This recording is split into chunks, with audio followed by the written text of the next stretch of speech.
Siempre, siempre esperando, jóvenes, que estén bien, que estén repasando, ¿ya? Que estén avanzando con su preparación para que tengan éxito, pues, en este nuevo examen de San Marcos o a donde postule, ¿no? Muy bien, entonces vamos a comenzar con este repaso de lo que fue la Edad Moderna. Muy bien, acá coloqué un esquemita ya general para recordar qué cosa fue la Edad Moderna. Sabemos que utilizamos esta expresión Edad Moderna por una periodificación tradicional, una periodificación que fue creada a inicios del siglo XVIII por un tal Cristóbal Keller. Pues él fue el que dividió la historia universal en Edad Antigua, Edad Media y Edad Moderna. Para Cristóbal Keller, la Edad Moderna es el periodo que se inicia en 1453, año en el que la ciudad, tal vez la más importante de Europa en ese tiempo, pues cayó, fue tomada por los turcos. Así que la Edad Moderna empezó con la caída de Constantinopla en 1453. Y con esto, el Imperio Bizantino o Imperio Romano de Oriente, pues desapareció. Cristóbal Keller no le puso un fin a la Edad Moderna porque él vivió en ese periodo. Ya luego de su muerte, ya los franceses, ¿no? Los que vieron pues cómo el mundo comenzó a cambiar a partir de la Revolución Francesa, consideraron que la Edad Moderna debía tener como final, la Revolución Francesa. Y ya inventaron otra edad que llamamos la Edad Contemporánea. Así que la Edad Moderna se desarrolló hasta 1789, año en que se inició la Revolución Francesa, ¿ya? Así es, con eventos como la toma de la Bastilla, que ya veremos la próxima semana, ¿no? Nos toca recordar la Revolución Francesa y otras revoluciones burguesas la próxima clase. Muy bien, entonces esta Edad Moderna abarca desde mediados del siglo XV hasta finales del siglo XVIII. Nosotros, sin embargo, el día de hoy vamos a repasar, en efecto, el siglo XV, XVI, XVII, hasta allí nomás. Vamos a dejar el siglo XVIII para la próxima semana, ya que en el siglo XVIII se vivieron las grandes revoluciones burguesas, como la Revolución Francesa, la Revolución Industrial, la independencia de las 13 colonias. Entonces, eso lo estamos dejando para la siguiente clase. ¿Ya? Muy bien. Ahora, nosotros dijimos la vez pasada, cuando repasábamos la Edad Media, decíamos que durante la Edad Media hubo un sistema económico-social dominante. ¿A cuál me refería? ¿Que hemos recordado la semana pasada? Pues ahí está, el feudalismo. Entonces, cuando recordamos la Edad Media, se nos viene pues a la mente el feudalismo, ya que Europa se caracterizó por el desarrollo pleno del sistema feudal, sobre todo en los siglos 9, 10, 11, 12. Muy bien, cuando hablemos de la edad contemporánea, ¿ya? Siglos 19, 20, hasta hoy, pues diremos que el capitalismo, pues, se ha consolidado en los siglos 19, 20.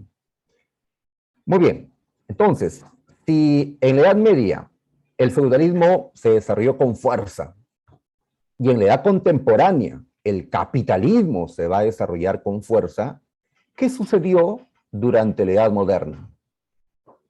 ¿Qué podemos decir? Surgimiento del capitalismo.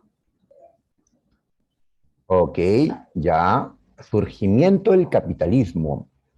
Pues, en todo caso, yo cambiaré un poquito, ¿ya? Lo que su compañera nos ha dicho, por, digamos, desarrollo del capitalismo. Porque, como dijimos la semana pasada, a finales de la Edad Media, en un periodo que habíamos denominado la Baja Edad Media, es decir, la última parte de la Edad Media, fue cuando el capitalismo ya nació. Nació en esas ciudades o burgos europeos que habían pues resurgido en el contexto de la Guerra de las Cruzadas. Y en esas ciudades pues habían aparecido nuevos ricos, comerciantes, banqueros, productores, a los cuales hemos llamado burgueses. ¿Ya? Muy bien, entonces en la Edad Moderna, ese capitalismo que ya había nacido a finales de la Edad Media, ese capitalismo va a ir creciendo, creciendo, ¿ya? A lo largo de estos siglos, 15, 16, 17. Cuando los europeos, pues, dominen el resto del mundo a través de la expansión europea, cuando dominen América, partes de Asia, África, pues harán que el capitalismo se expanda mundialmente. El capitalismo se desarrolla. Y el feudalismo, por el contrario, está en decadencia. Desde finales de la Edad Media y a lo largo de la Edad Moderna, el feudalismo está en decadencia. ¿Ya? Y cuando recordamos el feudalismo, por supuesto, Cristín, pues eso nos lleva a, ¿no?, a recordar a los terratenientes, los feudos, los vasallos. Muy bien, entonces lo que estoy planteando aquí es que en la Edad Moderna lo que se vive es una transición del feudalismo al capitalismo. El feudalismo todavía está, solo que cada vez está más debilitado, ¿no? Y el capitalismo está más bien cada vez fortaleciéndose. Nosotros hoy tenemos que recordar diferentes procesos históricos como la expansión europea, el Renacimiento, la Reforma. ¿Y quiénes estuvieron detrás de todos estos movimientos? Pues los burgueses, los capitalistas, tratando de adecuar todo al nuevo sistema que ellos estaban, pues, construyendo. ¿Ya? Muy bien. Entonces, muchachos, así estamos considerándolo, ¿ya? Edad Media, auge del feudalismo. Edad Moderna, transición del feudalismo al capitalismo. Edad contemporánea, allí sí, Flores, ¿ya? Lo que me anotó. Edad contemporánea, allí sí, consolidación del capitalismo. Hasta el día de hoy, porque en el siglo XXI vemos que el mundo, casi todo, es capitalista, ¿no? El Perú incluido, ¿no? Muy bien, entonces, a grandes rasgos son pues características de esta edad moderna, ¿ya? Y ojalá que el nombre no les vaya a confundir, porque uno escucha edad moderna, modernidad, y uno asume que se trata de los tiempos actuales. Pero, como estamos en historia, ¿ya? Y estamos estudiando esta materia, sabemos algo de historia, y bueno, nos damos cuenta que edad moderna o modernidad se refieren a la historia de los siglos XV, XVI, XVII, XVIII. ¿Ya? Los tiempos actuales o los tiempos desde hace 200 años atrás le denominamos más bien los tiempos contemporáneos o la edad contemporánea. Muy bien, en esta línea de tiempo pues coloqué el punto de inicio y el punto final de la edad moderna. Lo dividí por siglos y coloqué allí qué procesos históricos se dieron a lo largo de esta edad moderna. A ver, me están preguntando si la revolución científica que aparece en este esquemita alude a la revolución industrial. Pues no me estoy refiriendo a la revolución industrial. La revolución industrial, como recordaremos la próxima clase, empieza en el siglo XVIII. ¿Ya? Pero para que pueda existir la revolución industrial, ¿qué tuvo que darse previamente? Una revolución científica. Es decir, tuvo que haber un desarrollo a nivel teórico, científico, y luego ya, pues se pudo haber aplicado, ¿no?, esos conocimientos científicos a las técnicas, a la tecnología, ¿ya?, que va a dar vida a la revolución industrial. Cuando hablo de revolución científica acá, entre los siglos XVI, XVII, me estoy refiriendo a los avances en astronomía, en física y en otros campos que desarrollarán pues hombres como Copérnico, Galileo y otros, ¿no? La revolución científica, ¿ya? Es decir, el proceso por el cual nació la ciencia moderna. La ciencia que hasta ahora nosotros pues seguimos estudiando, ampliando. La ciencia moderna nació en la edad moderna, ¿no? El nombre lo indica. Muy bien, entonces en este esquema estoy colocando la expansión europea, que fue el proceso por el cual los europeos llegaron a descubrir, entre comillas, e invadir territorios en otros continentes. Esto entre el siglo XV y XVI. También estoy colocando al humanismo y renacimiento. Los pongo juntos porque en verdad son un solo movimiento. Muy bien, este movimiento se desarrolló entre los siglos XV y XVI, sobre todo. Fue un movimiento cultural en las letras, las artes.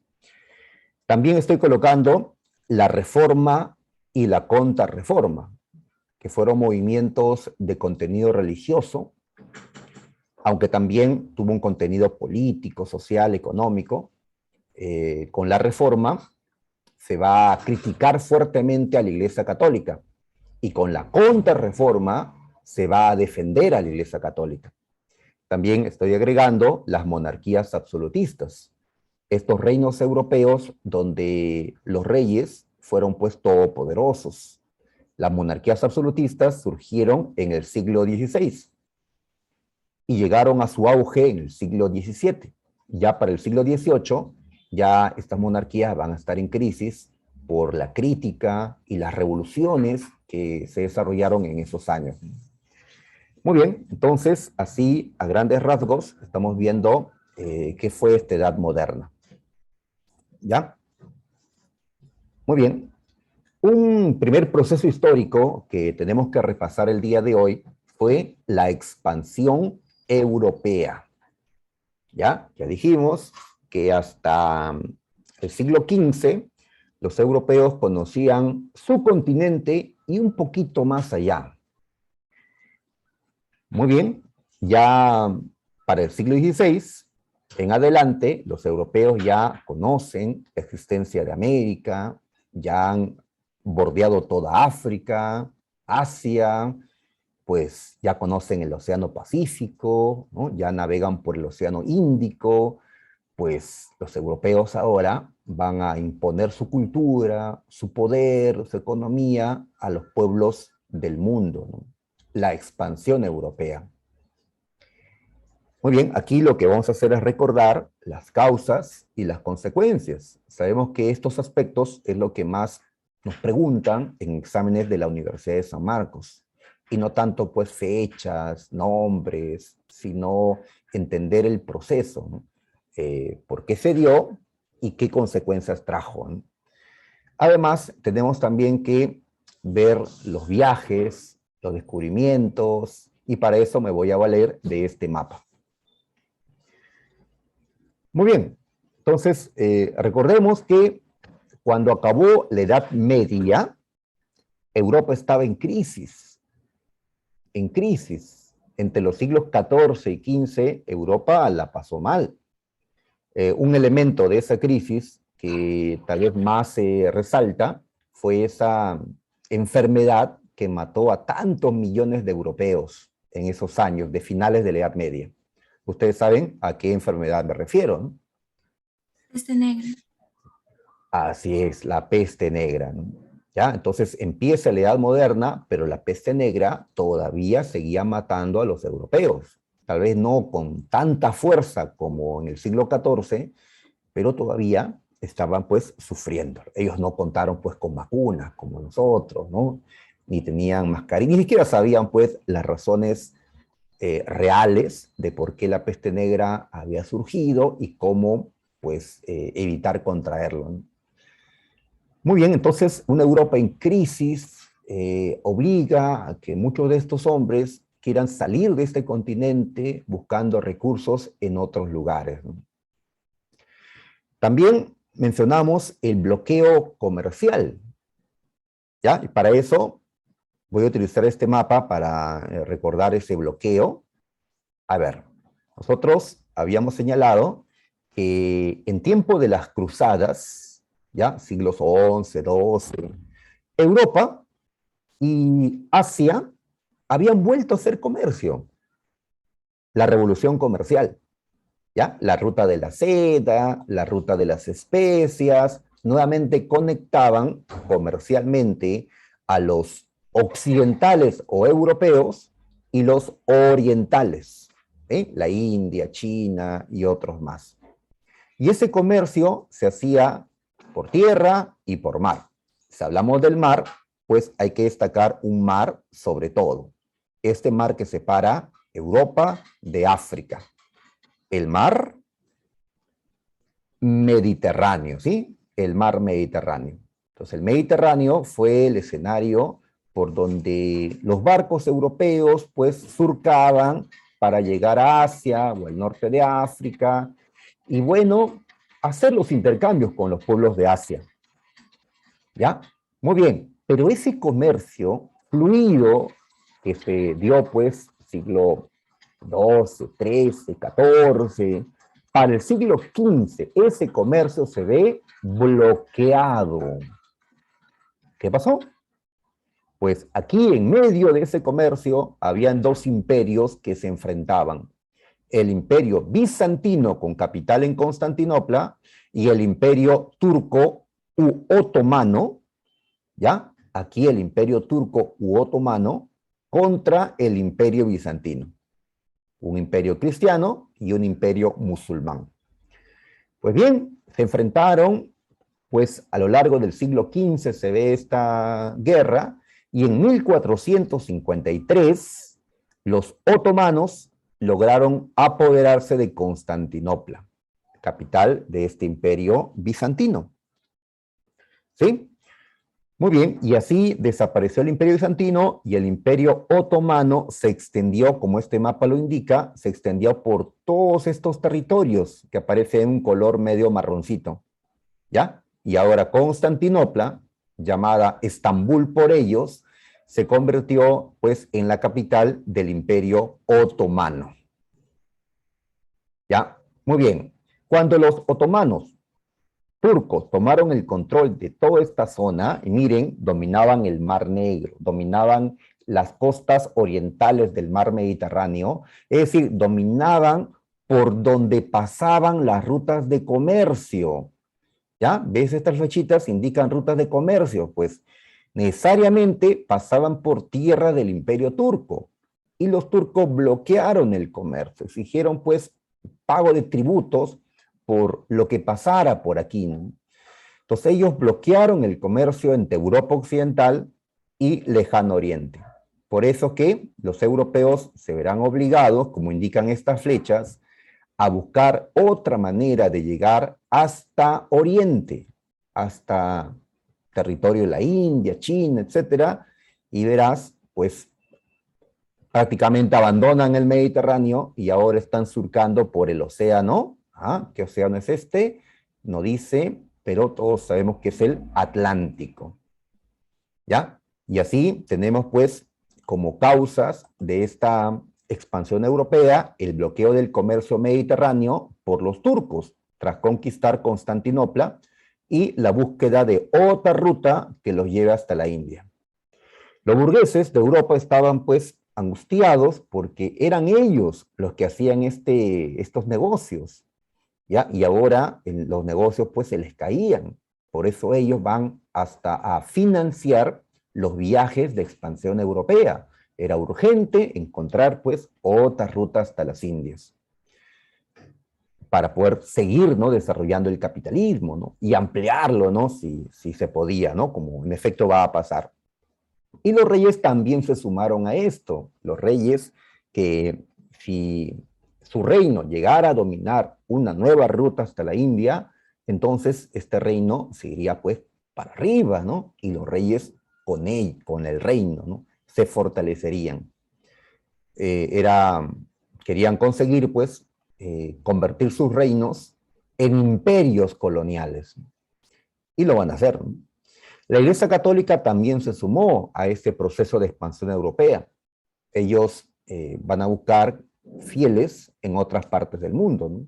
Y en efecto, pues con el tiempo América va a tener pues a millones de nuevos católicos como consecuencia de esta expansión europea, ¿no? Ahora, otra causa que no podemos dejar pues es el avance tecnológico, porque si en la antigüedad hubieran contado con instrumentos como estos, tal vez esta expansión, estos viajes se había producido en ese tiempo, ¿no? Pero recién ahora es que los europeos tienen instrumentos que les permita ubicarse en alta mar y poder navegar a grandes distancias, y también embarcaciones que les permitan surcar los océanos. Así que agregamos la brújula, el astrolabio, que vemos es este instrumento que permite a un navegante pues calcular la altura de un astro respecto a un horizonte, pues calcular una altura angular y poder hacer cálculos matemáticos y saber pues, ¿no?, datos como distancias o saber la hora, ¿no? Los portulanos, que fue pregunta de admisión de San Marcos en una ocasión, ¿sí?, son cartas marinas de la época, que les va a servir pues de guía, ¿no?, a estos marinos. Las carabelas, ¿sí?, las embarcaciones utilizadas en esos años, las naos, similares a las carabelas, un poco más grandes. Muy bien, las causas. Ahí están. Ahora, recuerdo la primera pregunta de nuestro material y pues se refiere a un antecedente, ¿ya? Así que vamos por la primera pregunta, ¿ya? Un momento. A ver, aquí. Muy bien. Es que esta primera pregunta se refiere a algo anterior, a un antecedente de la expansión europea. Así es. Nosotros nos hemos ubicado en el siglo XV, ¿ya?, cuando cayó Constantinopla y, bueno, los navegantes europeos van a comenzar a surcar. Ya, pero en este mapita ustedes pueden ver aquí que nos habla de los años 983 o el año 1000. Es decir, tenemos que retroceder al siglo X. Siglo X, ¿ya? Para los que no recuerdan, siglo X es desde el año 901 hasta el año 1000. ¿Ya? Hemos retrocedido justamente para recordar un antecedente de la expansión europea. Exacto, Kevin, exacto. Eso es lo que estamos recordando con la pregunta 1, porque hasta ahora hay quienes pues creen que Cristóbal Colón fue el primer europeo que pisó el continente americano, ¿ya? Pero si Colón descubrió América, dicen, no fue el primero, pero no es así, ¿ya? Sabemos que está confirmado ya en nuestro tiempo, confirmado que 500 años antes que llegue Cristóbal Colón a América, los vikingos ya lo habían hecho. Eso no es una teoría simplemente, ¿no? Eso ya está confirmado, ¿no? Entonces, acá nos ponen que, a ver, nos ponen en el mapita, ¿ya? Nos ponen primero unos personajes. Disculpen que esté en inglés, ¿no?, la pregunta. Ya ustedes estudian inglés, así que ya, más bien a mí se me complica porque ahí sí yo estoy perdido en el inglés. Acá dice Eric el Rojo. Habrás escuchado de Eric el Rojo, un vikingo. Y debajo, Leif Erikson, hijo de Eric el Rojo. ¿Qué nos señalan? A ver, nos señalan que estos hombres vikingos también llamados normandos o escandinavos, ya que ellos vivían en la zona norte de Europa. A ver, por acá tenemos un mapita. ¿De dónde eran estos vikingos o escandinavos? A ver, por acá puedes ver la península que llamamos Escandinavia. ¿Sí? Los vikingos eran de lo que actualmente llamamos Noruega, Suecia y Dinamarca. ¿Sí? De ahí eran. Muy bien, los vikingos en los siglos 9, 10, pues fueron los grandes navegantes en el norte de Europa, fueron los que asolaron a los pueblos de Europa de ese tiempo.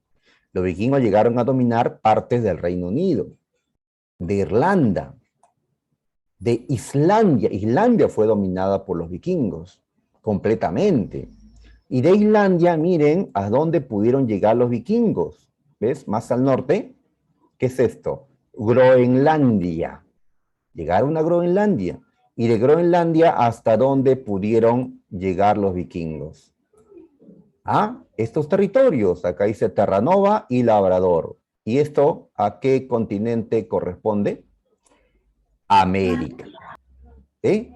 Muy bien. Entonces, yendo de isla en isla, los vikingos llegaron a América. ¿Ya? A la península de Labrador, por acá. Entonces, esta parte, esto que está acá, es lo que figura en la pregunta 1. ¿Ya? A ver, vamos nuevamente con la pregunta. A ver, ahí está, ¿ves? Esta parte de acá. Muy bien. Entonces, acá hay una línea azul que nos indica el viaje de Erik el Rojo, que de Islandia llegó a Groenlandia. ¿Ya? Pero ya años después, su hijo Leif fue más allá y llegó hasta dónde? Hasta la península del Labrador. ¿Ya? Llegó a América del Norte, llegó a tierras del actual Canadá. Entonces, con los datos que nos han mostrado en esta imagen y nos mencionan antecedentes de la expansión europea, ¿qué podemos inferir, muchachos? ¿Qué clave damos en la primera? Me decían en otro lado, la B, profe, la B, dice que Erik el Rojo fue el primer europeo en pisar suelo americano. Hazaña que logró, pues aparentemente está bien, solo que en la parte final dice que esto lo hizo a inicios del siglo X. Y estos años no son los inicios del siglo X, son finales. ¿Sí? Entonces ahí, pues, no va la B. ¿Ya? ¿Cuál va entonces? ¿Cuál va? Correcto, Cristín. Así es, ahora lo decimos. Solo quería descartar también esta, porque también me decían, la C, profe, dice que los vikingos se asentaron en América del Norte. Ya, lo que pasa es que dice que los vikingos eran cristianos y estaban huyendo de los paganos. Los paganos eran aquellos que no eran cristianos, ¿no? Los cristianos diferenciaban entre ellos y, pues, los paganos. Al revés, los vikingos eran los paganos, ¿ya? Y, pues, el resto de europeos eran los cristianos. La respuesta que estamos dando aquí es dedo. La presencia de los normandos o vikingos, normandos, que son hombres del norte, pues antecedió a los viajes de Colón. En efecto, ¿ya? Eso ya está demostrado. Si un día vas a Canadá, pues puedes visitar estos lugares. Ahí está un circuito turístico sobre, pues, los campamentos donde los vikingos estuvieron por muchos años en tierras americanas. Muy bien. Entonces, ya tenemos la primera, ¿ya? A ver, esta vamos a contestarla también, ¿ya? La 2. A ver, vamos a contestarla. Nos explican primero, la expansión europea se dio entre tales siglos, buscaron una nueva ruta para llegar al lejano oriente, o Indias, como le llamaban también. Los turcos, pues, habían bloqueado la ruta, ¿no?, inicial. Muy bien, nos mencionan luego exploraciones de los portugueses, ¿ya? Exploraciones de los portugueses. Ahí mencionan a Bartolomé Díaz, Vasco da Gama y Pedro Álvarez de Cabral. ¿Ya? A ver, aquí conviene recordar qué hicieron estos marinos. ¿Ya? Entonces vamos a usar el mapita que está, ¿no?, en el material que estábamos revisando para encontrar a estos marinos y a dónde llegaron. A ver, entonces vamos a buscar. Aquí, como verás, está Portugal de color verde. Ahí está, ¿no?, con Lisboa como capital, y con Sagres. Sagres también lo han destacado. ¿Y por qué destacamos Sagres? Porque en Sagres existió la mayor escuela de navegación de ese tiempo, lugar donde se formaron a los marinos que fueron capaces de hacer estas travesías. Ya, vamos a ver si la clave es esa. A ver, muy bien, entonces, por acá aparece un navegante llamado Bartolomé Díaz. Aquí lo encontré. Muy bien, esta línea de color verde, ahí está, viene pues de los dominios de Portugal y avanzó por África, porque la idea de los portugueses era que si lograban bordear toda África, podían llegar hasta la India. En efecto, eso es posible. ¿Ya? Tenían que hacerlo pues en la práctica, porque hasta ese momento ningún europeo había bordeado el sur de África. Ninguno había navegado hasta acá. Bartolomé Díaz llegó hasta la zona más sur de África, lo que fue bautizado con el nombre de Cabo de la Buena Esperanza, o Cabo de las Tormentas se le llamó primero. También nos mencionaron a otro marino llamado Vasco da Gama. Vasco da Gama también salió de Portugal. ¿Ya? Ahí vemos a Vasco da Gama, y él cruzó el Cabo La Buena Esperanza. ¿Ya? Siguió avanzando por África, por sus costas, y fue el que llegó hasta la India en 1498. Vasco da Gama fue el que abrió esta nueva ruta que le va a permitir a los portugueses llegar hasta la India. Y a la larga, esto va a ser muy valioso para Portugal, porque los portugueses van a acceder de esta manera a la riqueza de la India, que en estos años eran las especias, como la pimienta o el comino, que tenían gran demanda en esos años. Muy bien, también nos menciona la pregunta 2 a otro marino portugués, Pedro Álvarez Cabral, quien llegó también desde Portugal, pero ¿a dónde, Emily? ¿A dónde llegó primero? Ya llegó a tierras del actual Brasil. ¿Ya? Por algo, pues Brasil se convirtió en una colonia de Portugal, por la llegada de estos portugueses en el año 1500 a las costas de Brasil. Y ahí recién Cabral se dirigió a la India. ¿Ya? Muy bien. Entonces nos mencionan a los marinos que lograron estos viajes, y a la larga Portugal va a contar con un imperio colonial, ya que Brasil se convirtió en un virreinato portugués, la India se convirtió en otro virreinato portugués, y también dominaron parte de las costas de África.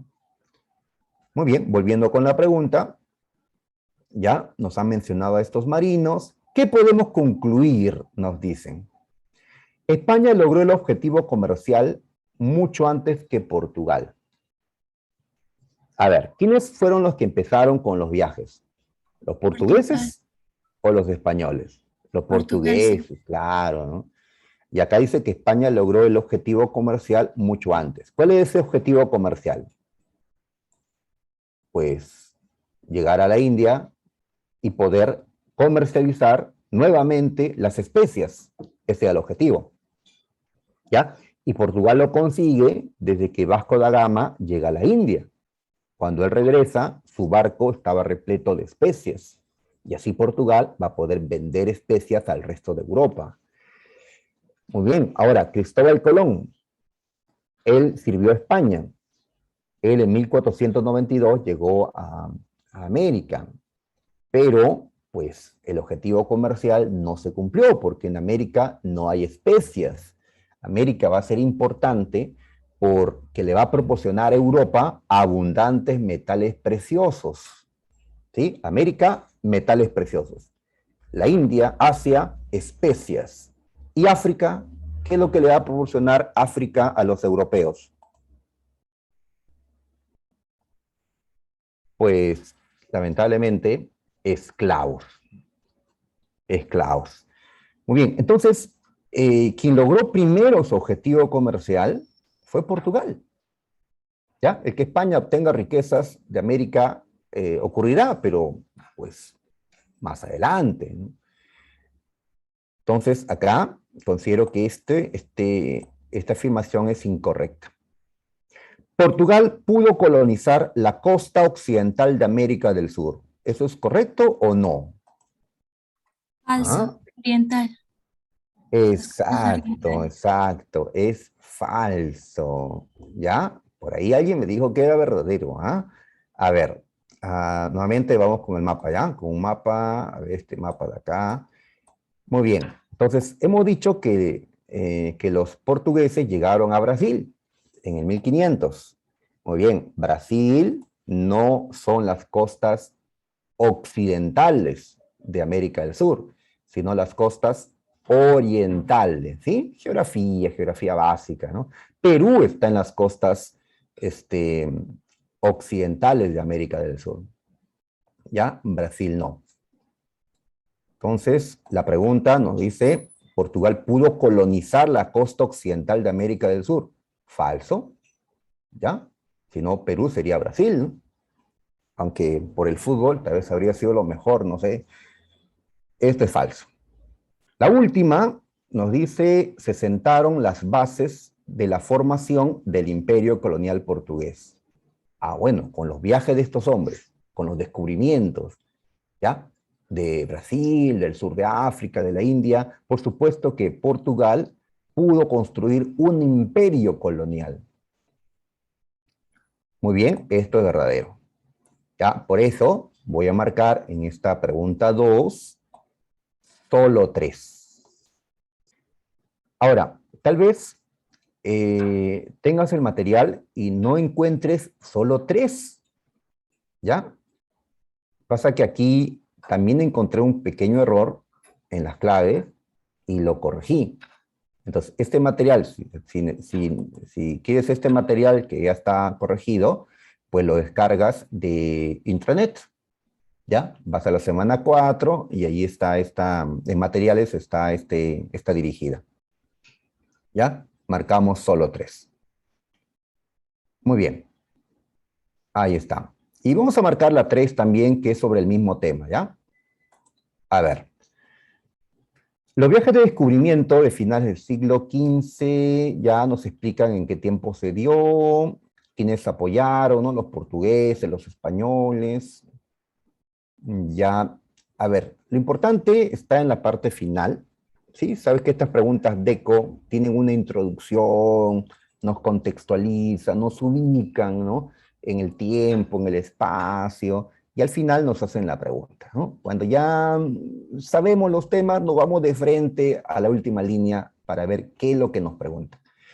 En el ámbito económico, y ahí hay que subrayar esto, porque cuando nos preguntan así, en las alternativas nos ponen algo correcto, pero que es de tipo social o de tipo político, pero no económico. Y ahí podemos confundirnos. En el ámbito económico, una consecuencia que se observa fue, ¿ya? Entonces, una consecuencia económica ¿de qué? De los viajes de descubrimientos o de la expansión europea.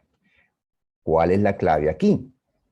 A ver, me dicen dedo. A ver, me dicen dedo. Vamos a leer si es correcto.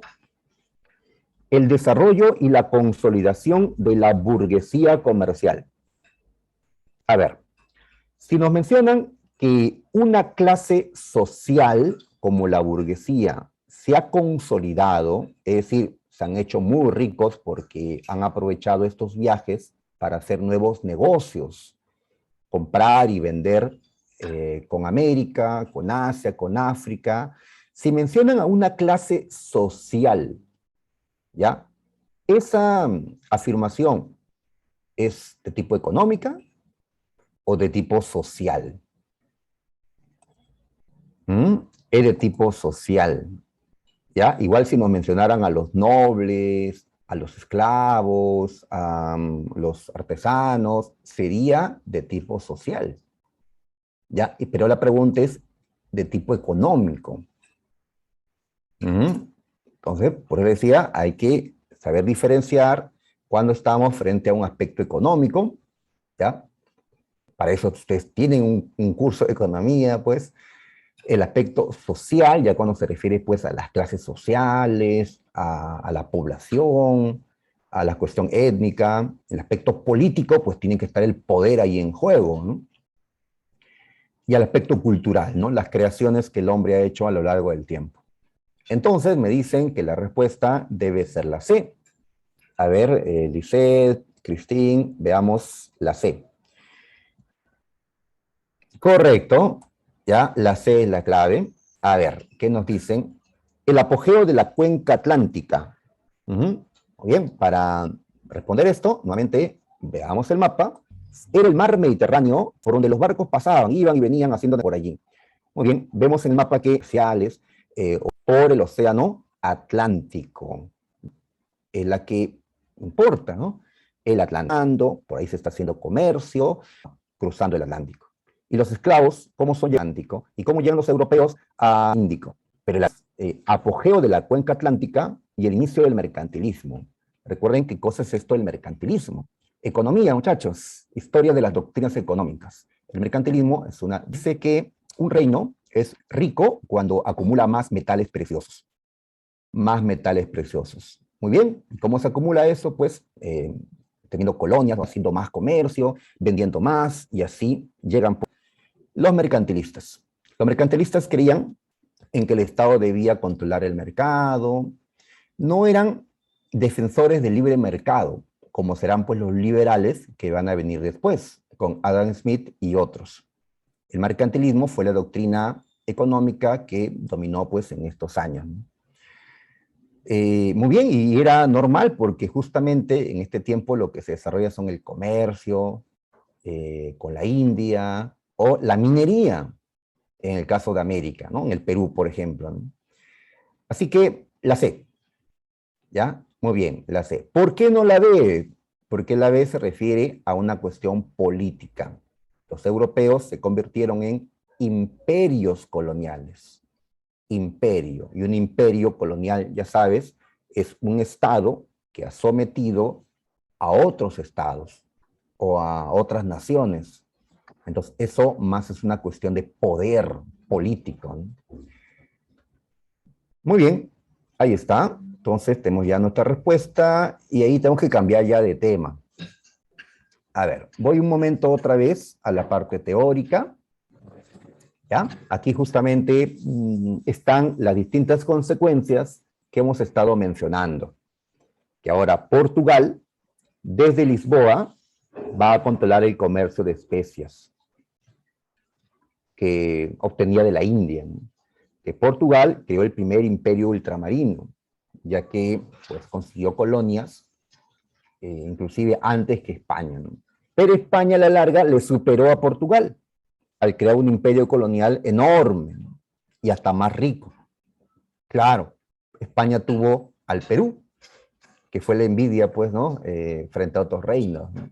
El Perú, pues, rico, ¿no? Y hasta ahora la expresión vale un Perú, pues, se usa, ¿no? Inclusive internacionalmente, ¿no?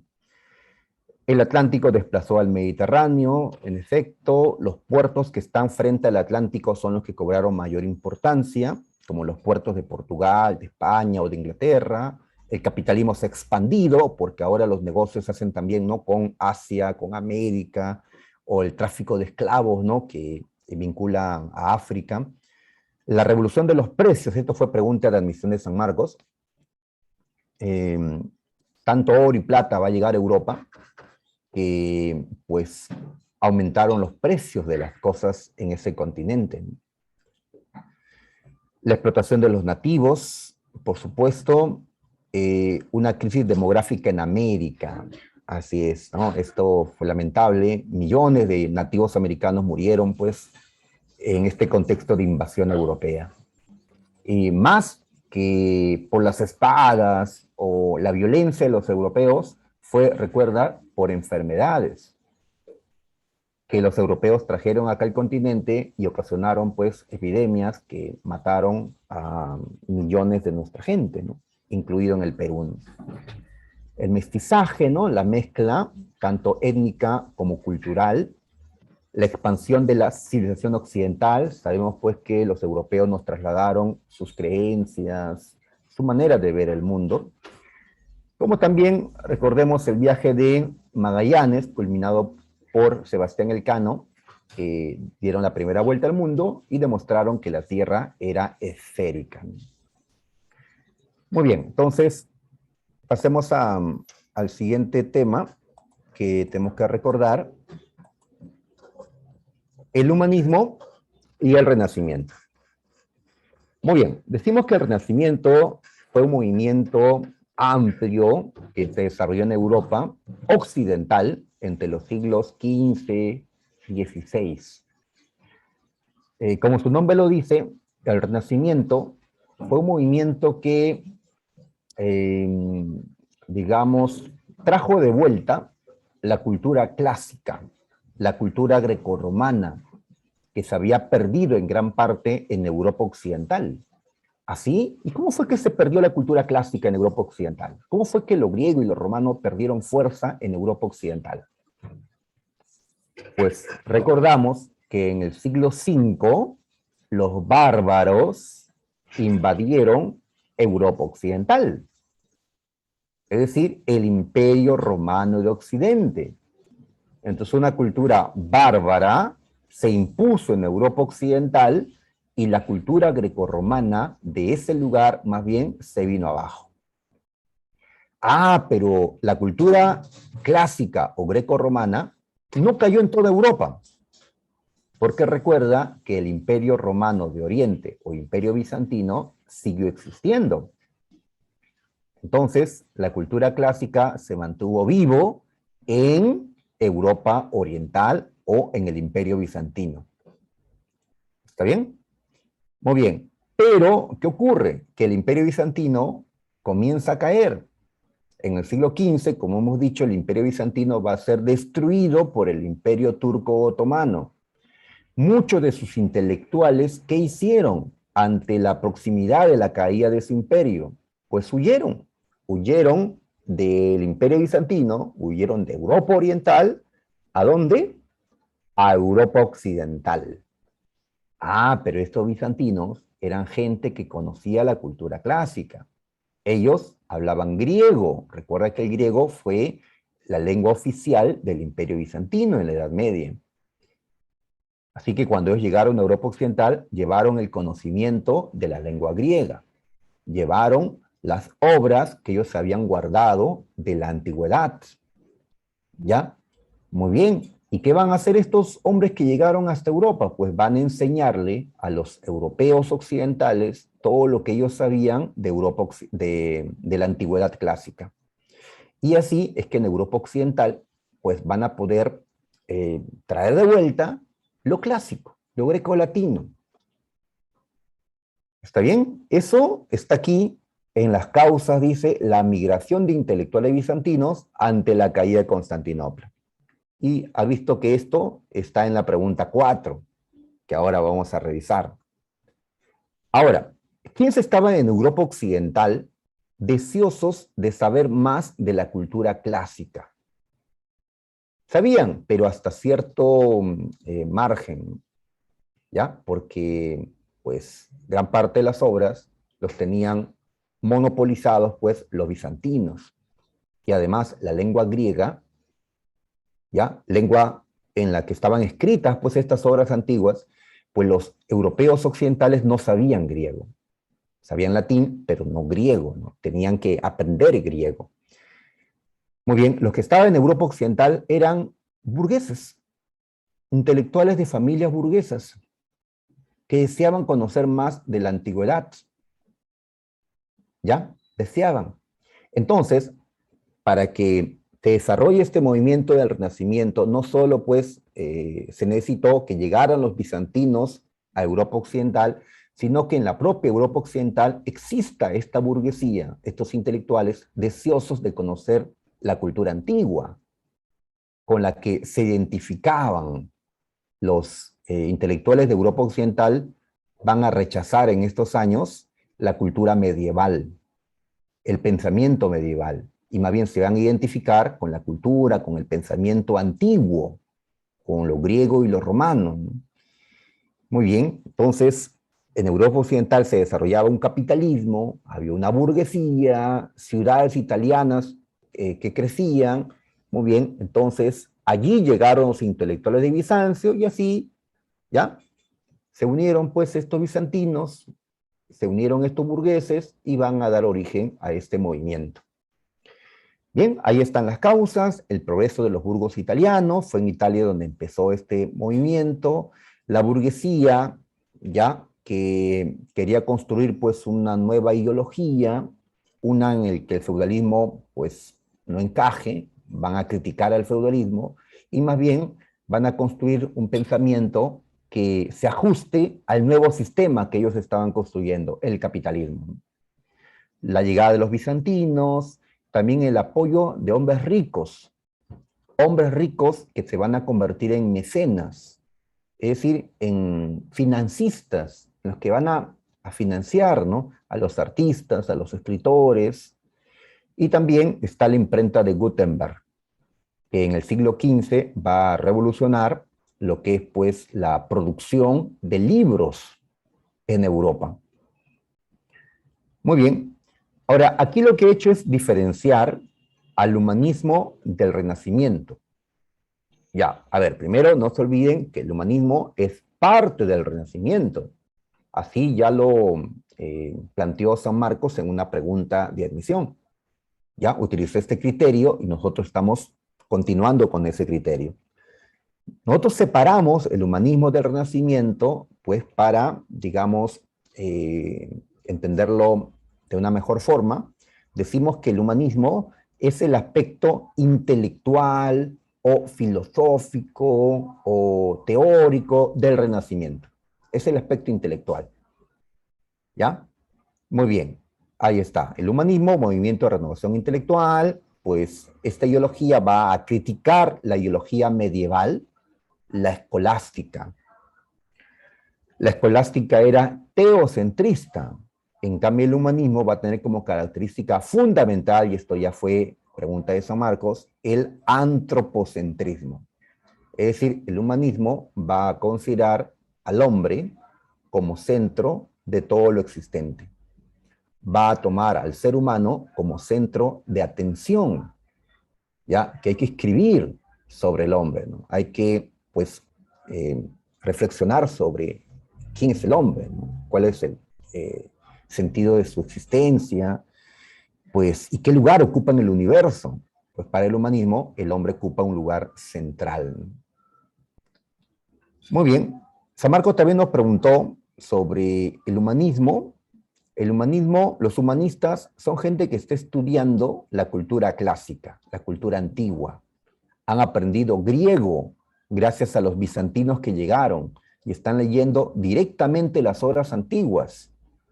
Ah, ahora sé lo que decían realmente los clásicos, ¿ya? Los filósofos, los científicos, los literatos, ¿no?, griegos, romanos.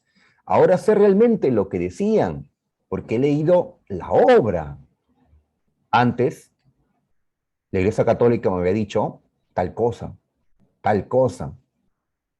¿Ya? Antes tenían que conformarse con interpretaciones que hacía la Iglesia, interpretaciones que podían ser, pues, digamos, hechas con una intención de usar, ¿no?, el conocimiento clásico para justificar, pues, la fe. Ahora podían ir directamente a la fuente y saber qué es lo que realmente, pues, pensaban los autores clásicos. Pero de todas maneras los humanistas no rompen con la Iglesia Católica, no son ateos, ellos siguen siendo cristianos. En esta época todos eran creyentes. Entonces decimos que el humanismo lo que nos trae es una nueva síntesis, una nueva unión entre el conocimiento clásico, ¿ya? La filosofía griega, ¿no? Y el cristianismo, ¿ya? Los dogmas cristianos. Una nueva síntesis, pero ahora no colocando ya el conocimiento clásico al servicio de la fe, sino, pues, colocándolo en el lugar que le corresponde, ¿no? Muy bien, también hay un nuevo pensamiento político, esto se refiere a Maquiavelo, ¿ya? Y cómo, pues, nos analizó la realidad política. Porque a veces cuando hablamos en teoría, decimos, sí, pues, ¿no? La democracia es esto, así deben ser las acciones de los políticos, pero luego chocamos con la realidad que las cosas no son, pues, como en la teoría nos lo dicen, ¿no? Y Maquiavelo, pues, hace lo mismo, ¿no? Aconseja a los gobernantes qué es lo que tienen que hacer para mantenerse en el poder o llegar al poder. Muy bien, y también, pues, otros autores como Petrarca, considerado el padre del humanismo, o Erasmo, considerado el príncipe de los humanistas. Bien, y ya más allá tenemos el Renacimiento. A ver, si hacemos la separación y dejamos el humanismo por un lado, entonces cuando hablamos del Renacimiento, pues lo que sobre todo analizamos es la parte artística. A los grandes artistas como Da Vinci, Miguel Ángel, Rafael, Donatello y otros.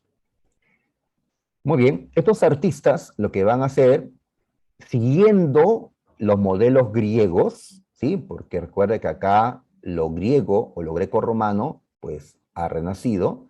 Lo que ellos van a hacer es exaltar el cuerpo humano, la belleza del cuerpo humano, como lo hicieron también los artistas de la antigua Grecia.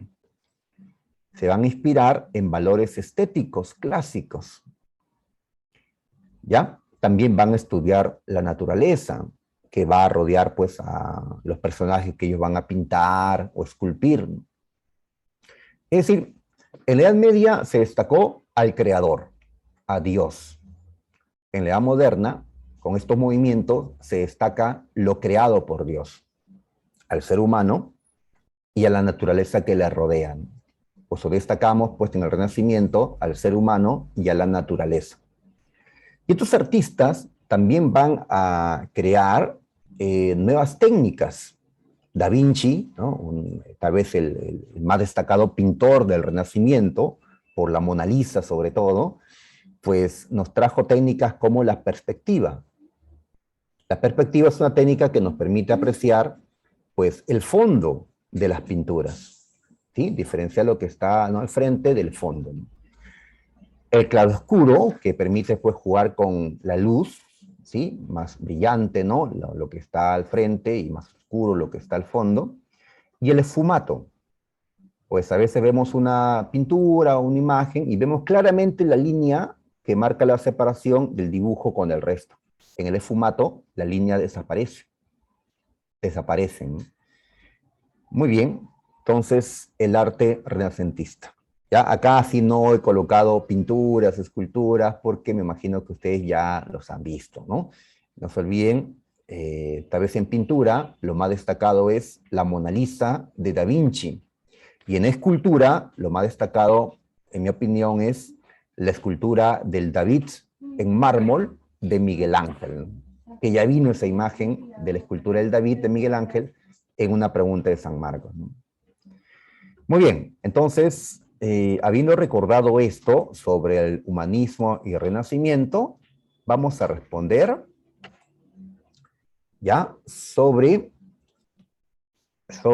a ver, acá nos han puesto la 4, la 5 y, bueno, 2 preguntitas nada más. A ver, veamos. Muy bien, tenemos en la 4 un fragmento, ¿ya? A ver qué nos dice. A ver, así, primero vino el conocimiento de las letras griegas. A ver, el autor está hablando de la historia en Italia. Está hablando de la historia en Italia. Y dice que llegó a Italia el conocimiento de las letras griegas. Los italianos, para estos tiempos, no sabían griego. Sabían italiano, obviamente, y latín, pero el griego no lo conocían. ¿De dónde vino el conocimiento de la lengua griega? ¿Quiénes sí hablaban griego? Me van a decir, los griegos, pues, profe. Ya, pero no le decimos griegos en este tiempo. ¿Cómo le decimos? Bizantinos. ¿Ya? ¿Y por qué lo griego va a llegar a Italia? Porque el imperio bizantino se cayó y sus intelectuales tuvieron que emigrar de allá, pues, a Italia, ¿no? Muy bien, dice que en Italia, durante 700 años, la lengua griega estaba perdida, o sea, ellos no conocían el griego. Ah, pero llegó a través de hombres como Crisóloras, un noble en su país. ¿En qué país? Bizancio. Un noble bizantino, el más diestro en literatura, quien, debido a la invasión de los turcos que estaban tomando todas las tierras del imperio bizantino, este hombre y otros también llegaron por mar a Venecia, Italia, ¿ya? Trayendo la enseñanza del griego, ¿ya? Muy bien, y luego fue invitado a Florencia, porque en Florencia estaban los banqueros, los Medici, y estos se jalaban a los mejores, pues, escritores o artistas a Florencia en ese tiempo, sobre todo el siglo XV, ¿no? Entonces, después de leer esto, ¿ya? Y recordar con la lectura todo lo que pasó en la historia de esos años, ¿qué podemos responder? ¿Mm? ¿Qué clave me dan, muchachos? Nos piden una causa para el desarrollo del humanismo y renacimiento en Europa.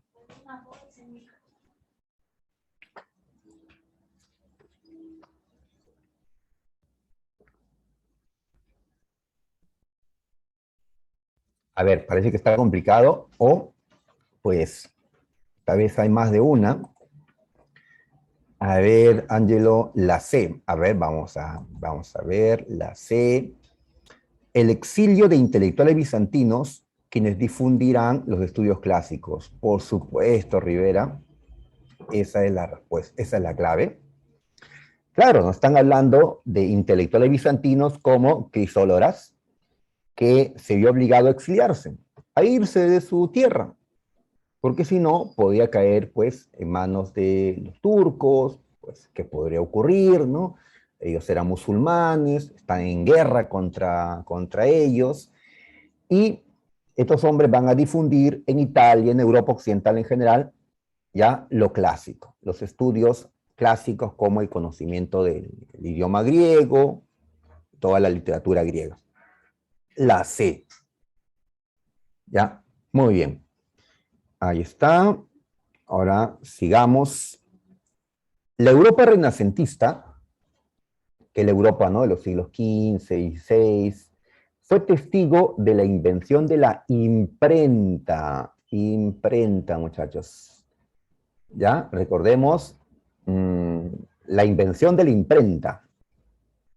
A ver, si me preguntaran, pues, ¿quiénes inventaron la imprenta? Pues mi respuesta sería los chinos. Pero si la pregunta fuera, ¿y quién inventó la imprenta moderna? Moderna, porque a los avances en este tiempo hay que agregarle el término moderno, estamos en la edad moderna, pues allí la respuesta sería Johannes Gutenberg, ¿sí? Este alemán que hizo grandes mejoras a la imprenta que ya existía, pero funcionaba, bueno, decir funcionar también es algo demasiado, ¿no? Antes de Gutenberg, los que trataban de imprimir, ¿no?, entre comillas, un libro, pues tenían que tallar madera, hacer una plancha de madera,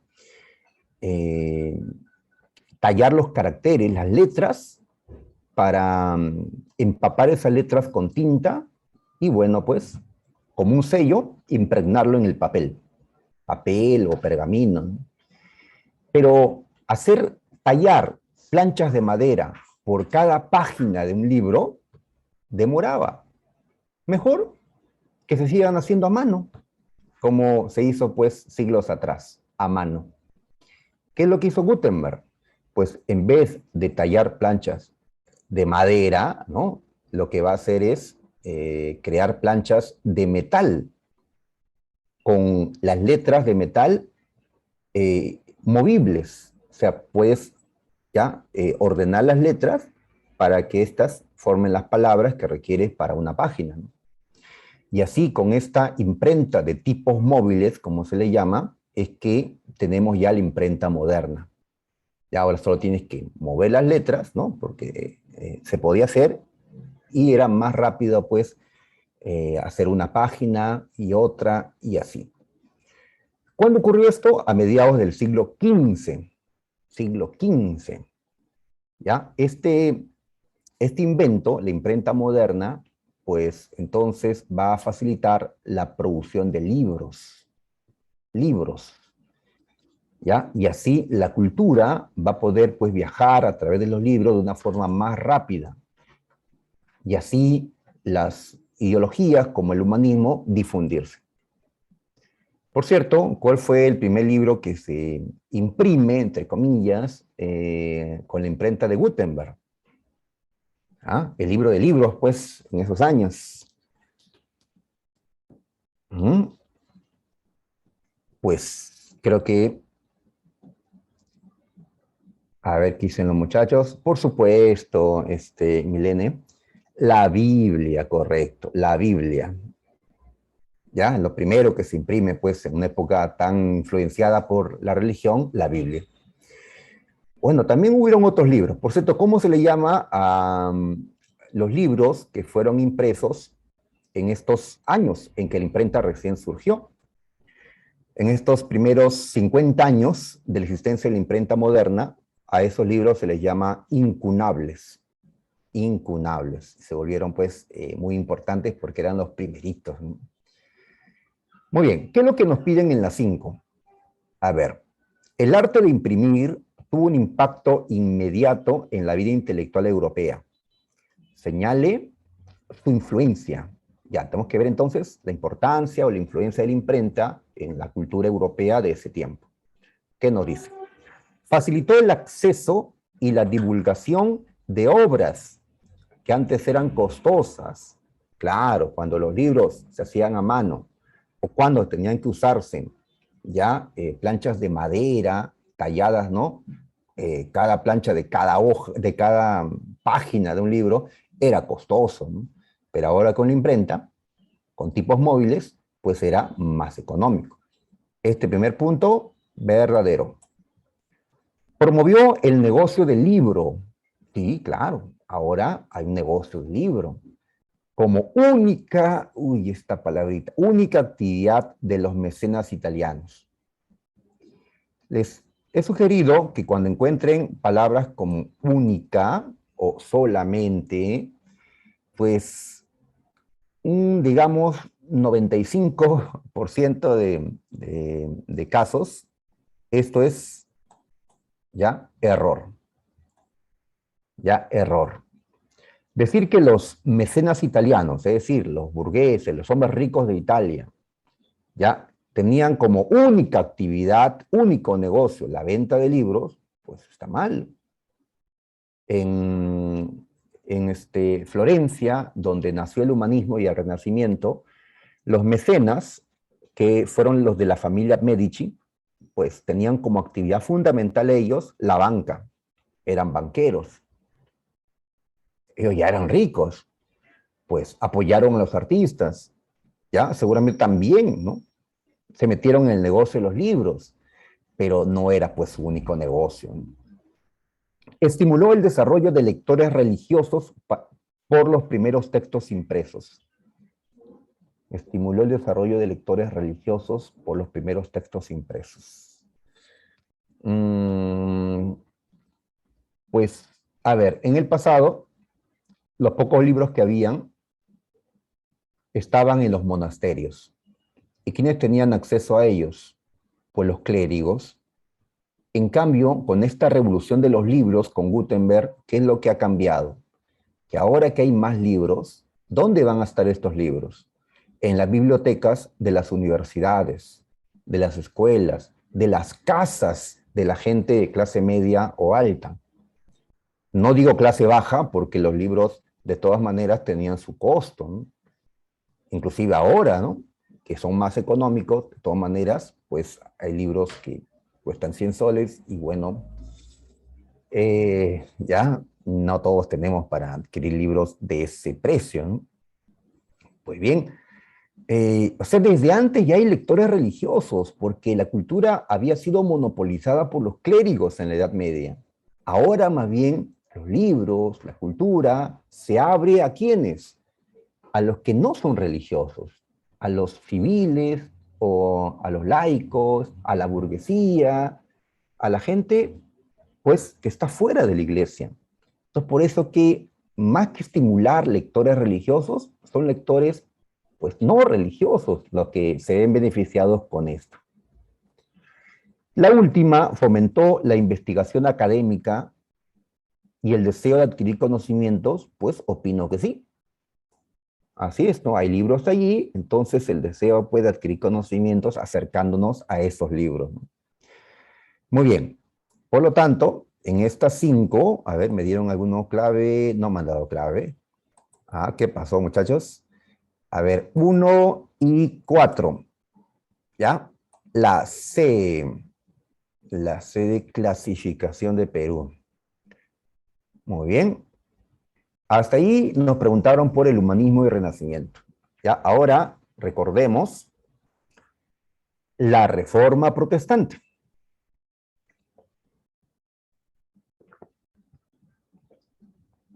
Muy bien.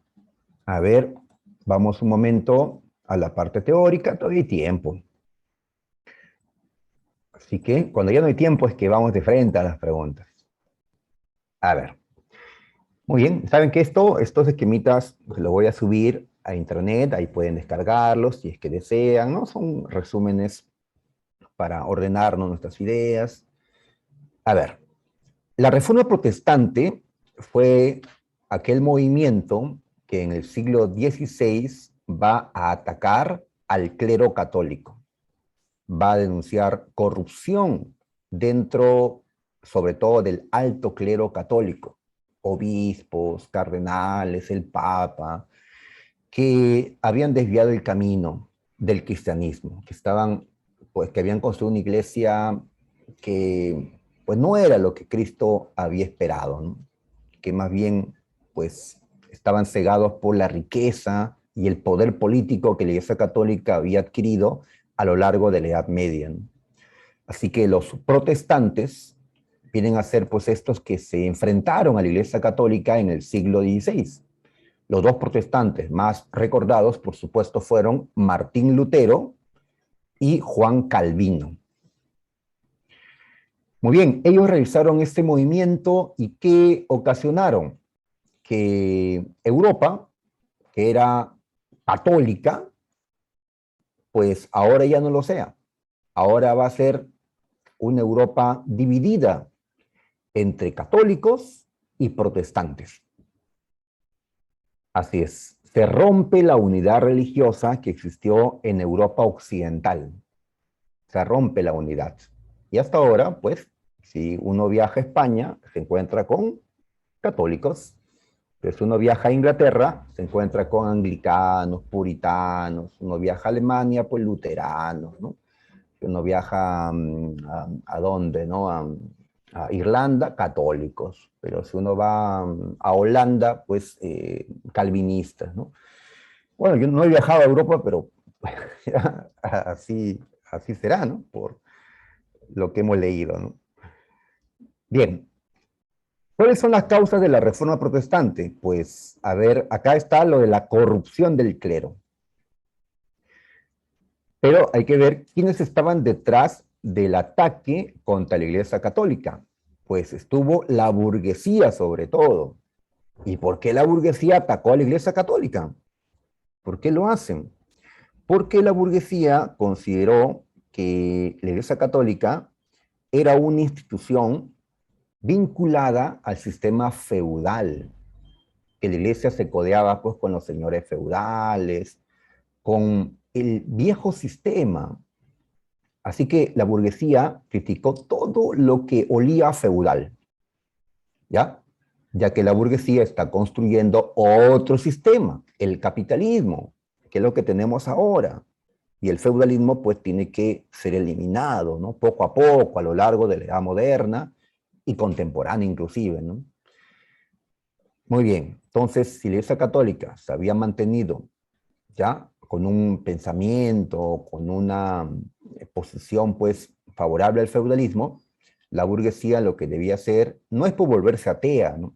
Porque no lo eran, sino mantener la fe cristiana, pero ya con otras iglesias. De ahí el surgimiento pues de la iglesia calvinista, la iglesia luterana, la anglicana, etc. Los reyes también estuvieron detrás. En este caso, los reyes, ellos no tenían problemas con el feudalismo, tenían problemas con los papas. Los papas fueron las personas de mayor poder en la Edad Media. Los reyes estaban por debajo de los papas. Pero ahora, en la Edad Moderna, pues ellos quieren invertir las cosas.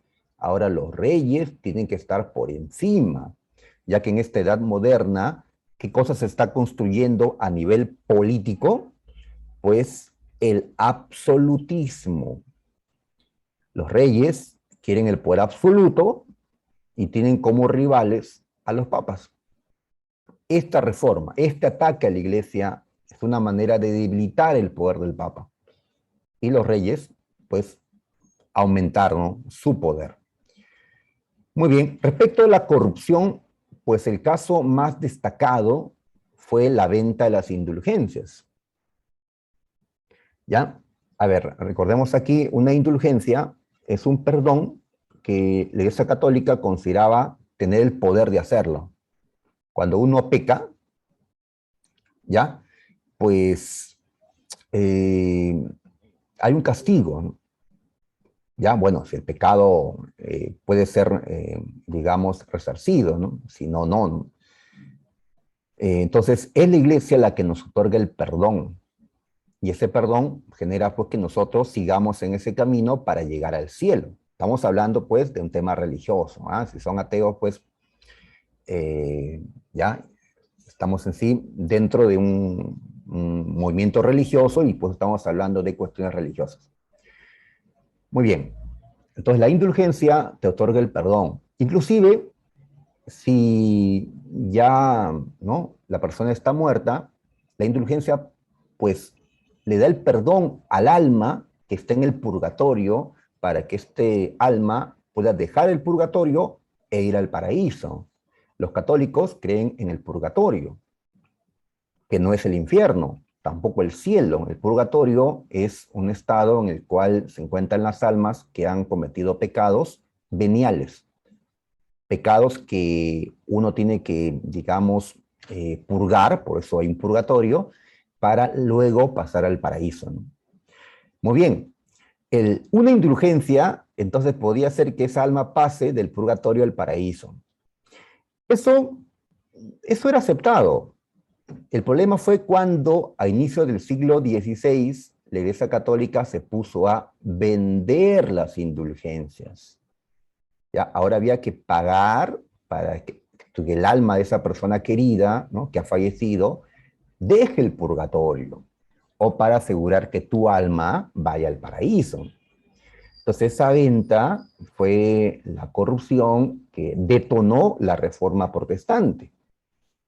¿Y por qué la Iglesia Católica había aceptado la venta de las indulgencias?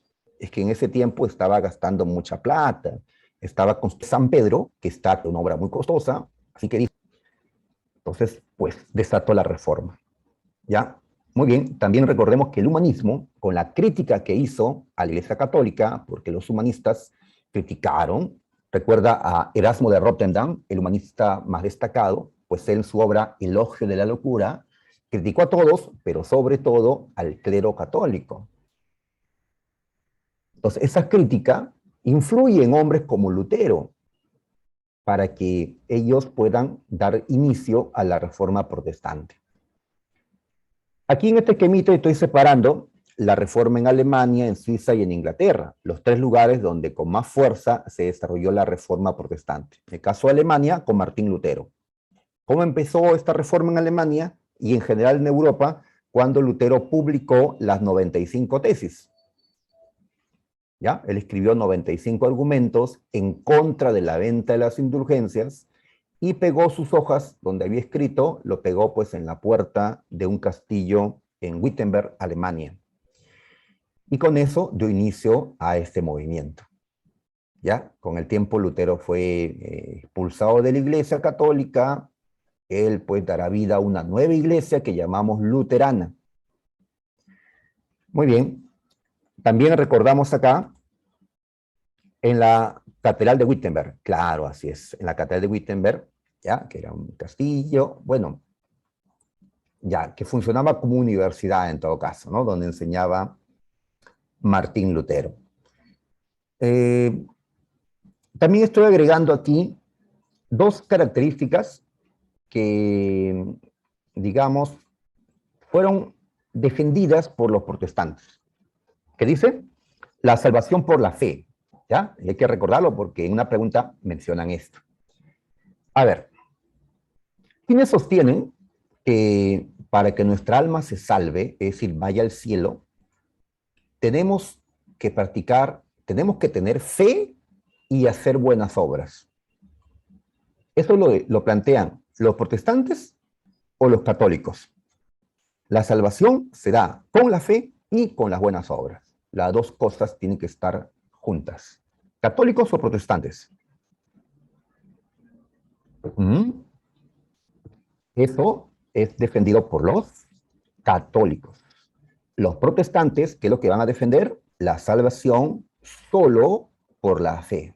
¿Ya? Dejan a un lado las buenas obras. Solo por la fe. ¿Ya? Muy bien. Ahora, sobre la interpretación de la Biblia.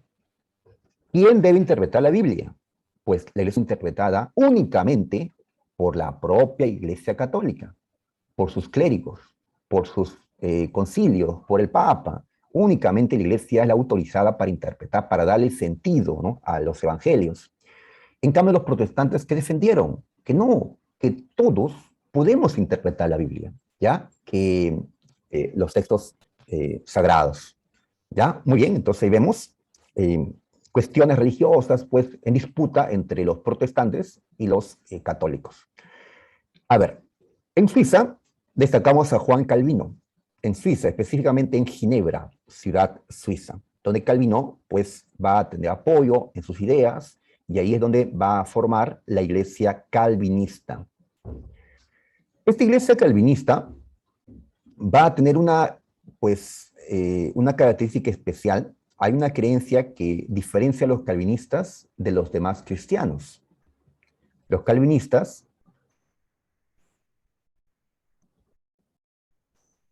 que me dicen, por eso la Biblia se tradujo en distintas lenguas.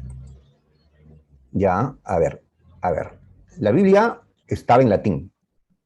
La Biblia estaba en latín y la Iglesia Católica tenía prohibido su traducción. Debía mantenerse por los siglos en latín. Los clérigos, por supuesto, ellos estudiaban latín en su formación. Ellos podían leerlos. La gente común no sabía latín.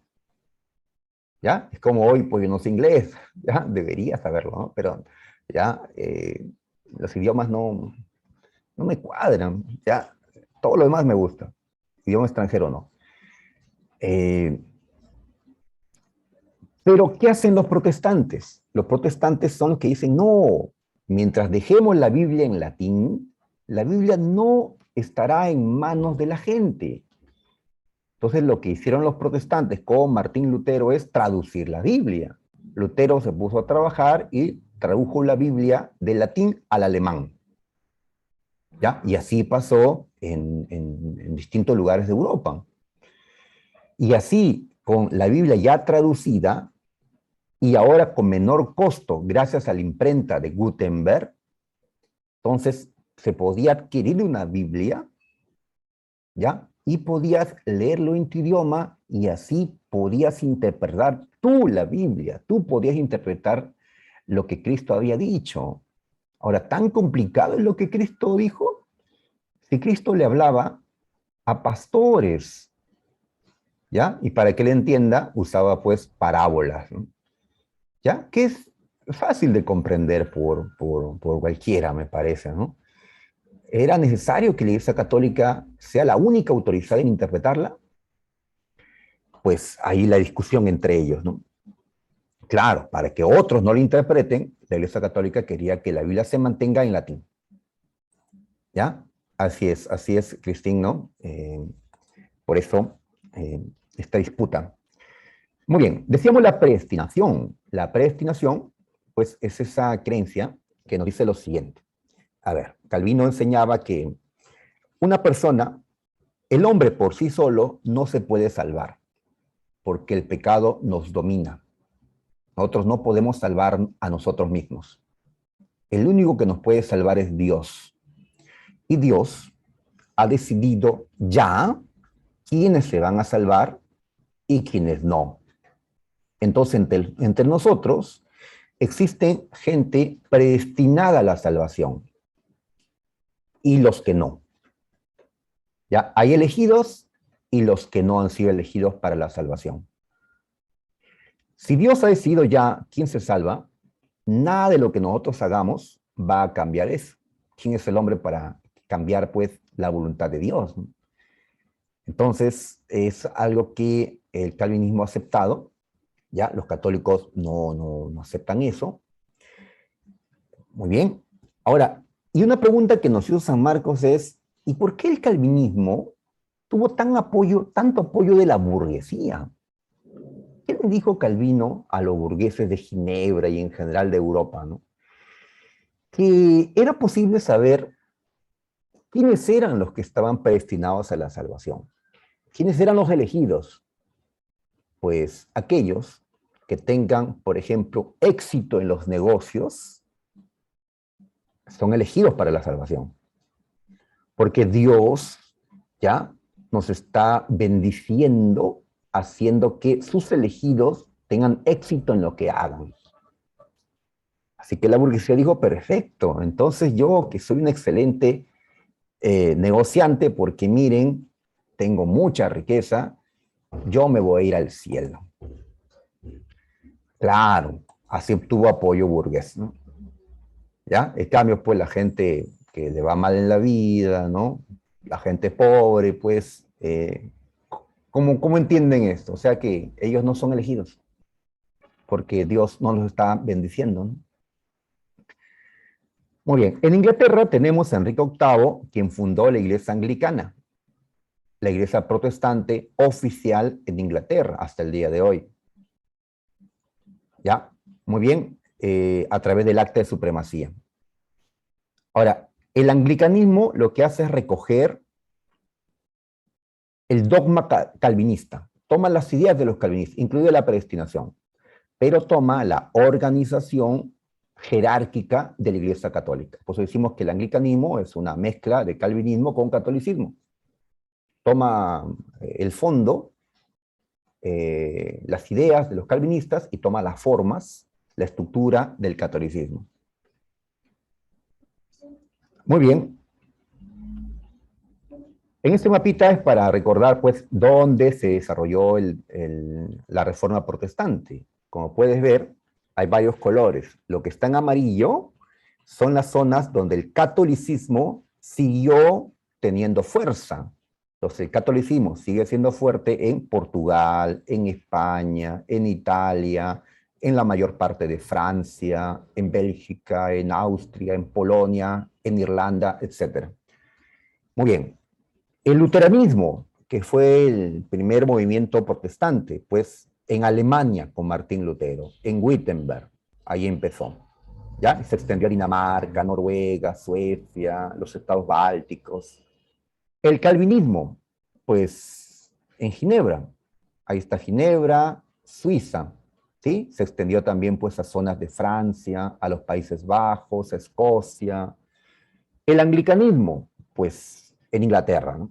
¿Ya? y también en Irlanda del Norte. Y así vemos, ¿no? La parte anaranjada dice otras religiones. Así es, porque en Rusia, por ejemplo, se desarrolló el cristianismo ortodoxo, que es otro cristianismo. Y acá, como los turcos dominan en esta parte sur, pues la religión que se impuso aquí era el Islam, ¿sí? No el cristianismo, sino el Islam. Ahí está, ¿no? Y las consecuencias, bueno, pues que ahora hay iglesias protestantes, ¿no? La luterana, la calvinista, la anglicana. La iglesia católica ha perdido fuerza porque mucha gente abandonó la iglesia católica. La iglesia católica ya no pudo cobrar diezmos a esa gente. Ahora la Biblia se ha difundido en las lenguas nacionales.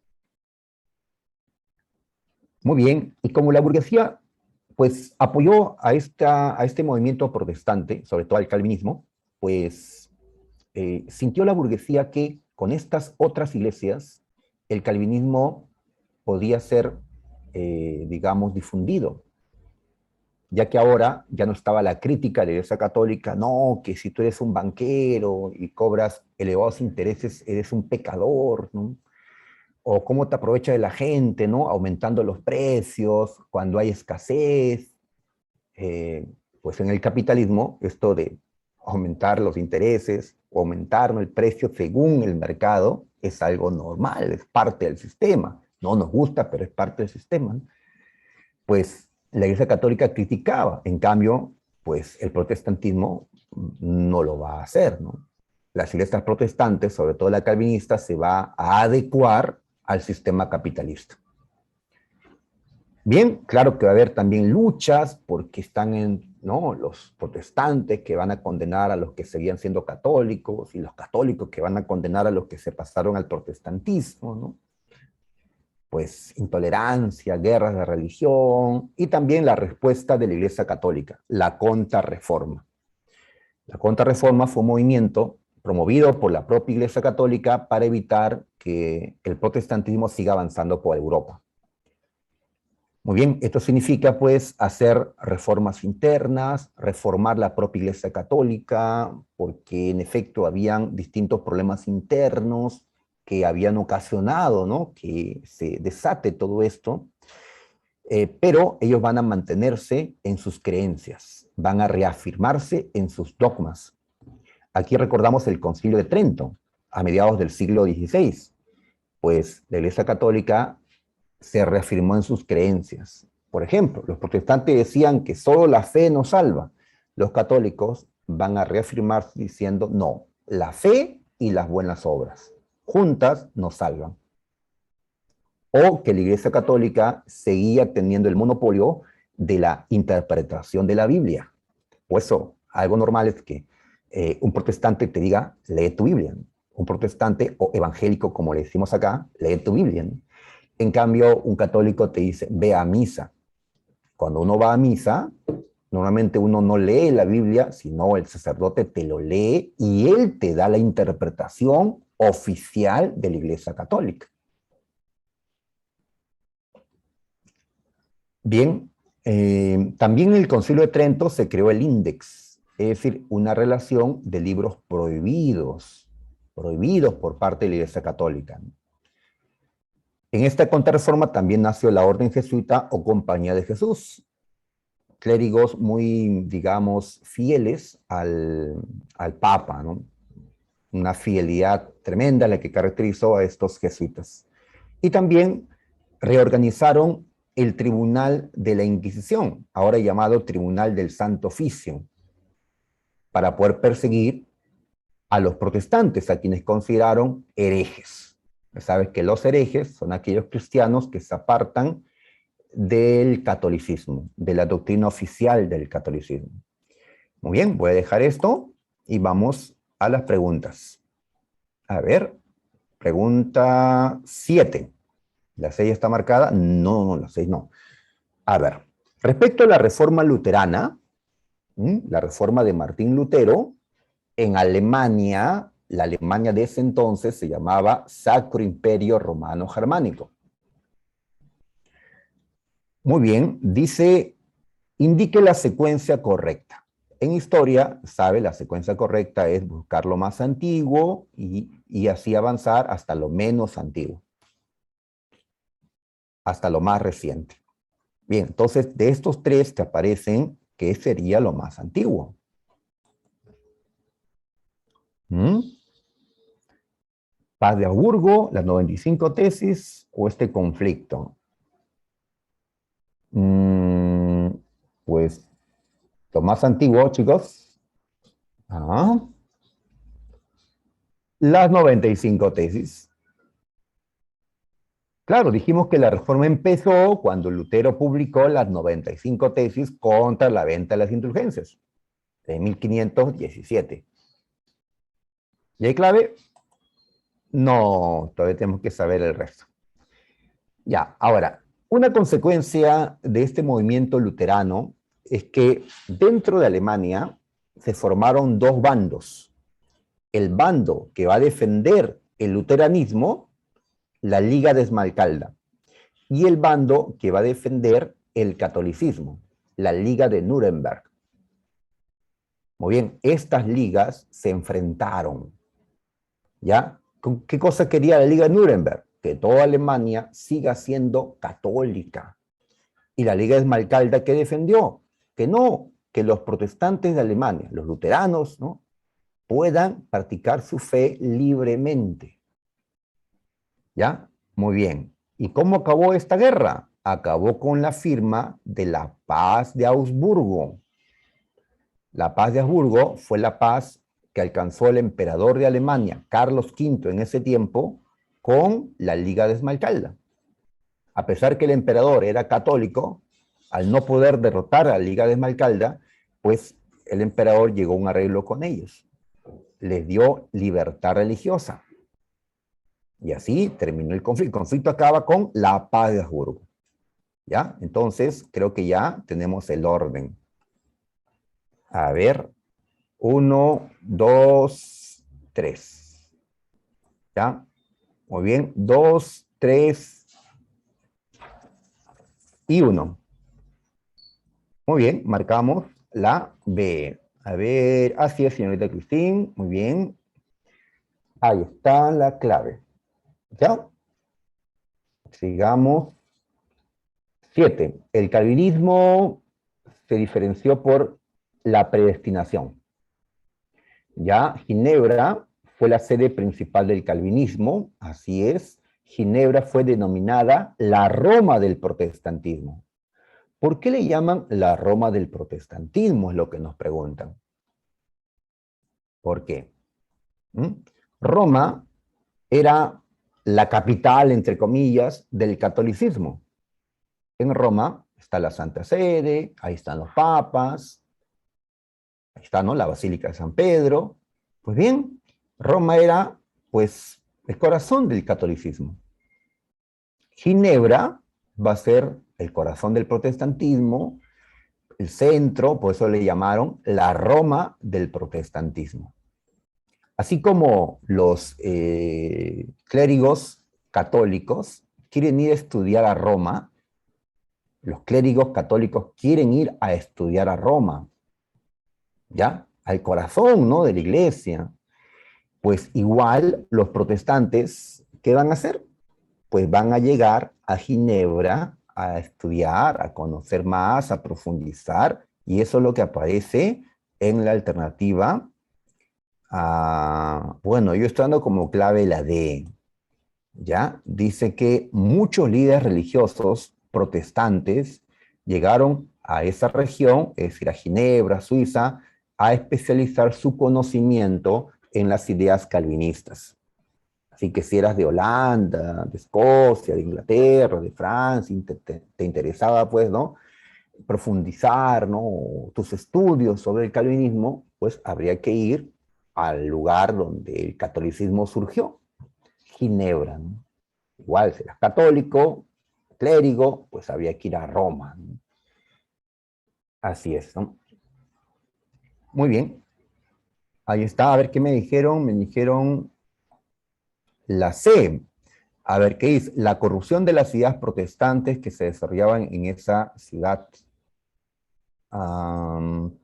pues por eso no le van a llamar, pues, porque era una ciudad corrupta. No, no.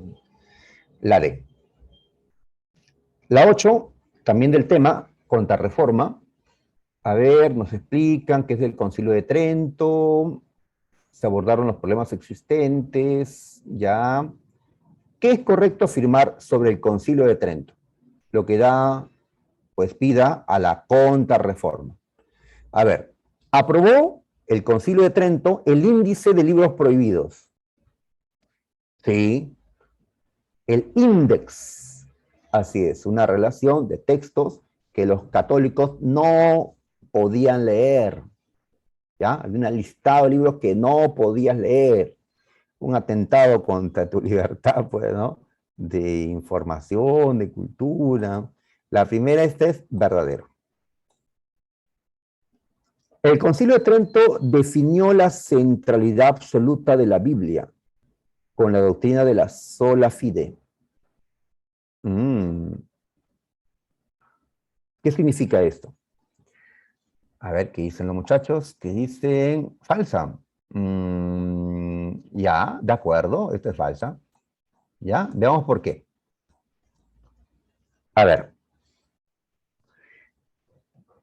hay un debate en este tiempo sobre las creencias cristianas, las creencias religiosas. ¿De dónde provienen? ¿Solo de la Biblia o de la Biblia y la tradición? Quienes defendieron que nuestras creencias deben basarse única y exclusivamente en la Biblia. ¿Eso lo plantearon los católicos o los protestantes? Que la única fuente de fe es la Biblia. Eso lo plantearon, lo defendieron en esta reforma a ver qué dicen los jóvenes, así es, García, los protestantes.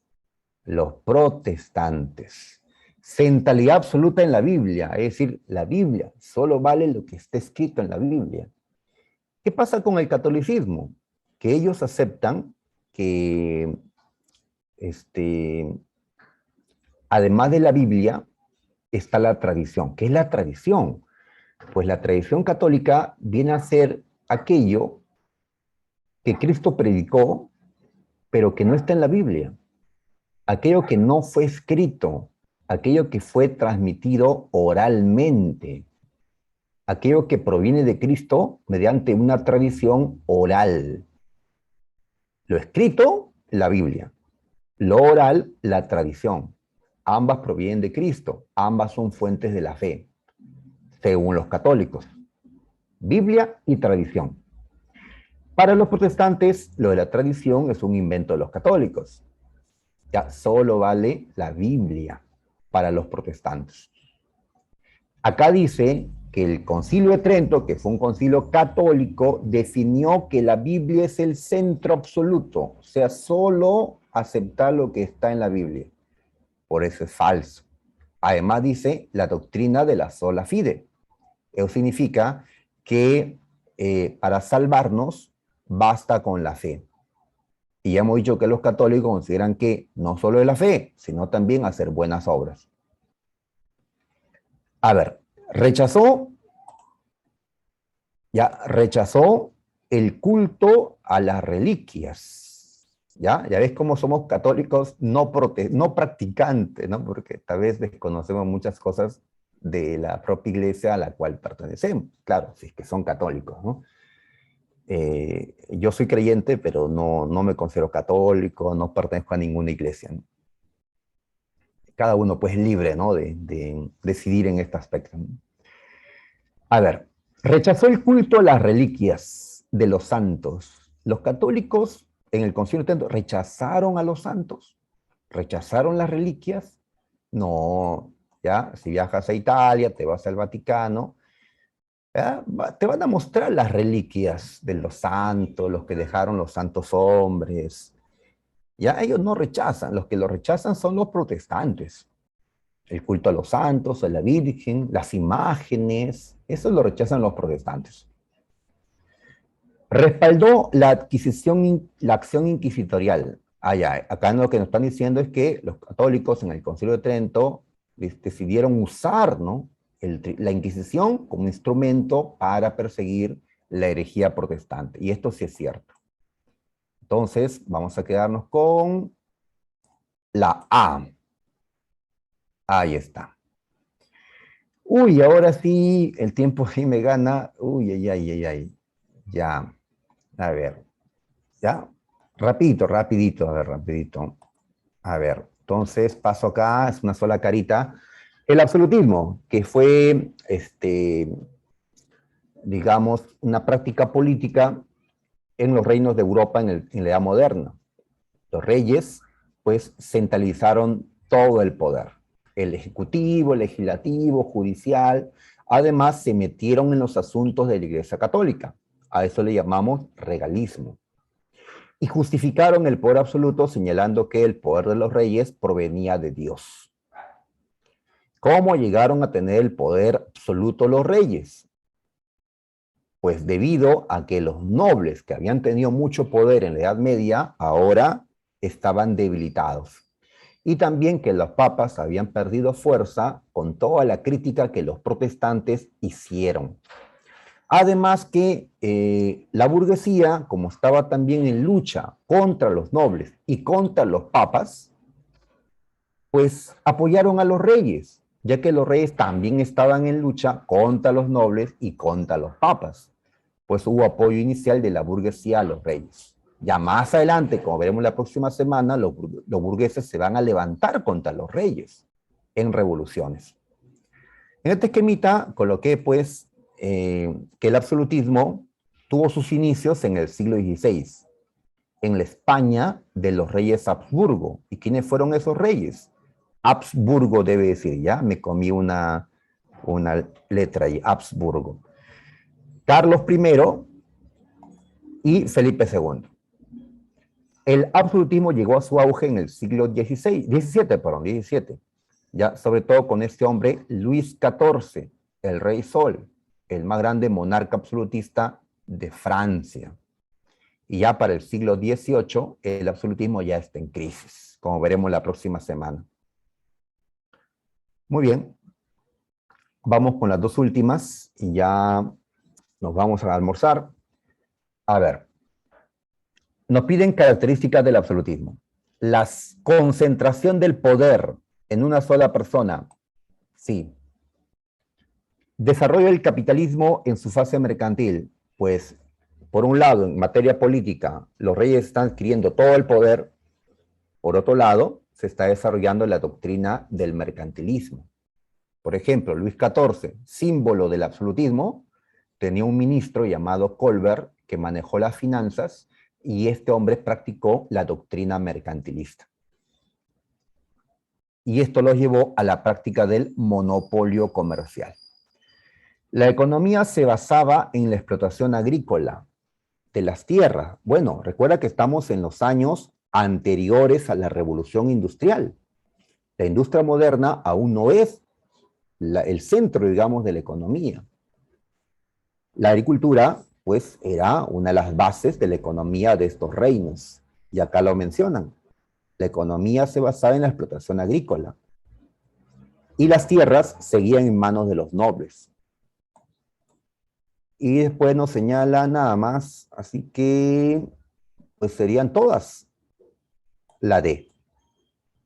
Y en la última, Luis XIV, el Rey Sol, se convirtió en el modelo del absolutismo, en el modelo también de otras cosas, ¿no? Recuerda que por él los reyes comenzaron a usar pelucas, hasta usar zapatos con taco, porque inició una moda, la moda francesa, pues, que caracterizan.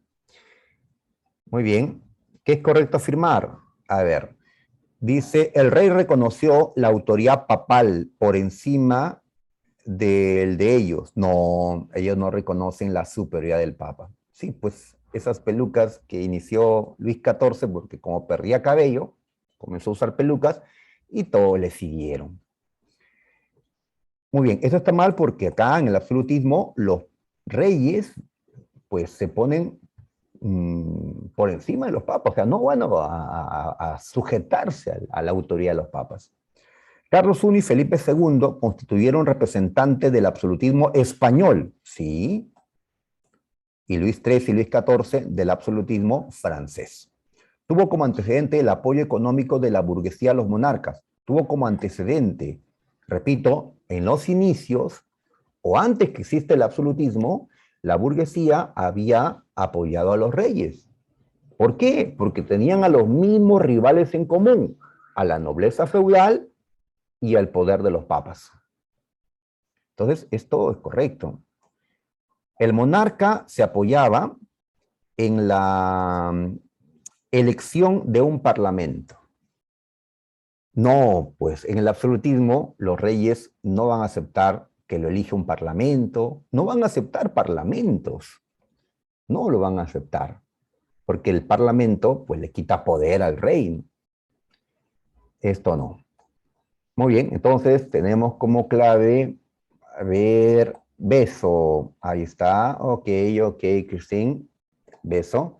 Y listo, hemos terminado de resolver estas preguntitas. ¿Ya? Ahí están las claves, por si no marcaron alguna. Muy bien. Listo, chicos, sería todo entonces. Para la próxima, las revoluciones burguesas. ¿Ya? Ya pueden ingresar a su examen también a través de intranet. Ya está aperturado ya el examen. Muy bien, sería todo de mi parte, muchachos. Ya, nos vemos. Gracias, Miss. Cuídese, profesor. Gracias. Sí, profesor, muchísimas gracias a usted.